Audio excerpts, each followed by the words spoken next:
Ezra chapter 6. Then King Darius issued a decree, and a search was made in the archives where the treasures were stored in Babylon, and at Achmetha, in the palace that is in the province of Media.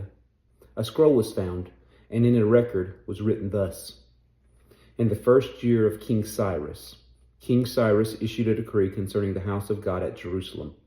Let the house be rebuilt, the place where they offered sacrifices, and let the foundations of it be firmly laid, its height 60 cubits, and its width 60 cubits, with 3 rows of heavy stone and 1 row of new timber. Let the expenses be paid from the king's treasury. Also let the gold and silver articles of the house of God, which Nebuchadnezzar took from the temple which is in Jerusalem, and brought to Babylon, be restored and taken back to the temple which is in Jerusalem, each to its place, and deposit them in the house of God. Now therefore, Tatnel, governor of the region beyond the river, and Shethar-Boznai, and your companions, the Persians who are beyond the river, keep yourselves far from there. Let the work of this house of God alone. Let the governor of the Jews and the elders of the Jews build this house of God on its site. Moreover, I issue a decree as to what you shall do for the elders of these Jews for the building of this house of God. Let the cost be paid at the king's expense from taxes on the region beyond the river. This is to be given immediately to these men so that they are not hindered. And whatever they need, young bulls, rams, and lambs for the burnt offerings of the God of heaven, wheat, salt, wine, and oil, according to the request of the priests who are in Jerusalem, let it be given them day by day without fail, that they may offer sacrifices of sweet aroma to the God of heaven, and pray for the life of the king and his sons. Also I issue a decree that whoever alters this edict, let a timber be pulled from his house and erected, and let him be hanged on it, and let his house be made a refuse heap because of this. And may the God who causes his name to dwell there destroy any king or people who put their hand to the altar, or to destroy this house of God which is in Jerusalem.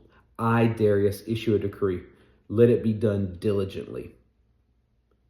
Then Tatnai, governor of the region beyond the river, Shethar-Boznai, and their companions diligently did according to what King Darius had said.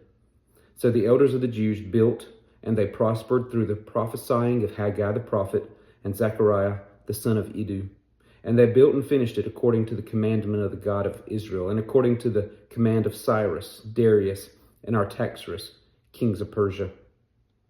Now the temple was finished on the 3rd day of the month of Adar, which was in the 6th year of the reign of King Darius. Then the children of Israel, the priests and the Levites, and the rest of their descendants of the captivity, celebrated the dedication of this house of God with joy. And they offered sacrifices at the dedication of this house of God, 100 bulls, 200 rams, 400 lambs, and as a sin offering for all Israel, 12 male goats, according to the number of the tribes of Israel. They assigned the priests to their divisions and the Levites to their divisions over the service of God in Jerusalem, as it is written in the book of Moses.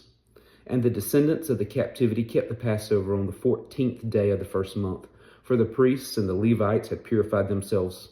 All of them were ritually clean. And they slaughtered the Passover lambs for all the descendants of the captivity, for their brethren the priests, and for themselves. Then the children of Israel who had returned from captivity ate together with all who had separated themselves from the filth of the nations of the land in order to seek the Lord God of Israel.